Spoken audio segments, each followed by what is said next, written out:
Alléluia. Amen. Je vous salue dans le nom très précieux de notre Seigneur et Sauveur Jésus-Christ. Nous sommes en fête.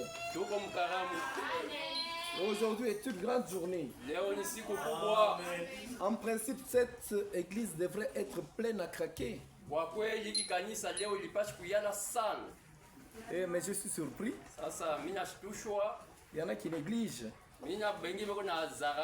Vous savez, quand Dieu t'a gardé durant toute une année, qu'est-ce que tu peux donner à Dieu? Très bien, donne. Nous chantons, je n'ai rien à te donner si ce n'est mon cœur. Maintenant, ni le corps, ni l'âme, ni l'esprit. Il faut le donner à Dieu. C'est Dieu qui est tout, en tout et pour tout. Il est le maître de tout. Vous savez, quand les autres ne sont plus de ce monde, ce n'est pas parce qu'ils avaient mal agi devant Dieu. Ce n'est pas parce que Dieu ne les aimait pas. Et quand il nous a gardés, nous, pour arriver jusqu'à aujourd'hui, nous étions tombés malades, des fois très graves. Mais Dieu nous a relevés. C'est par sa bonté. Bien que la reconnaissance n'est pas de ce monde. Mais pour un chrétien, il doit être reconnaissant vis-à-vis de Dieu. Un chrétien doit comprendre que son salut a coûté très cher à Dieu. Personne ne pouvait le racheter. Mais lui-même est descendu pour te racheter. Non, il t'a racheté. Il t'a gardé jour après jour. Il faut être reconnaissant pour ça. C'est pourquoi quand vous arrivez à la fin de l'année comme celle-ci, nous voyons dans la parole de Dieu, les anciens, qu'est-ce qu'ils faisaient? Ils entraient dans leur bergerie. Ils prenaient des bœufs très gras. Ils choisissaient vraiment des bêtes bien là, sans défaut, pour aller offrir à Dieu. Mais aujourd'hui, cette insensibilité, moi je ne comprends pas. Qu'est-ce qui se passe? La vie que nous avons est très courte. Est très courte. Il faut travailler pour le Seigneur.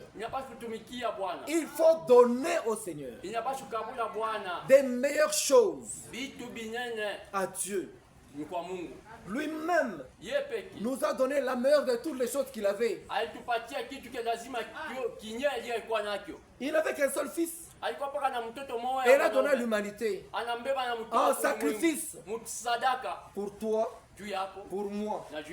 Maintenant, pourquoi ne devons-nous pas être reconnaissants vis-à-vis de lui? Ne soyons pas ingrats.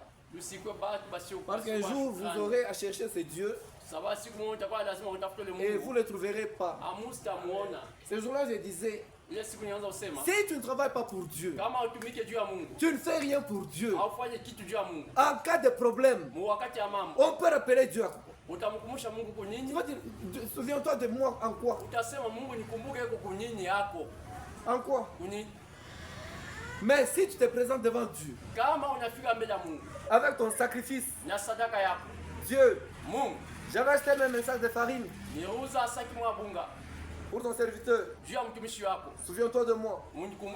Seigneur, j'avais acheté un sac de ciment. Il y avait pose de la première pierre. C'est moi qui ai donné ce sac-là, Seigneur. Souviens-toi de moi. Ton serviteur voulait aller en voyage missionnaire. Tel serviteur était venu. J'avais acheté un pagne pour sa femme. Seigneur, j'avais donné telle histoire à une veuve. Seigneur, j'avais donné ma nourriture à un orphelin. Selon ta parole. Maintenant, je suis dans des pétrins. Je suis dans des beaux draps. Souviens-toi de moi, Seigneur. Même à cause de ce que je fais. Mais je ne t'exige pas. Je sais que tu es un Dieu bon. Un Dieu miséricordieux. Ne me regarde pas dans ta colère. Mais regarde-moi sous ta grâce. Et descends maintenant, Seigneur, dans ta splendeur. Et sauve-moi. Je suis ton fils. Je suis ta fille. Souviens-toi de moi. Dieu n'est pas sourd. Dieu n'est pas aveugle. Dieu n'est pas ingrat. Il descendra et il agira. Quel que soit ton problème, tu verras la main du Dieu puissant. Amen. Nous pouvons lever pour la parole de Dieu.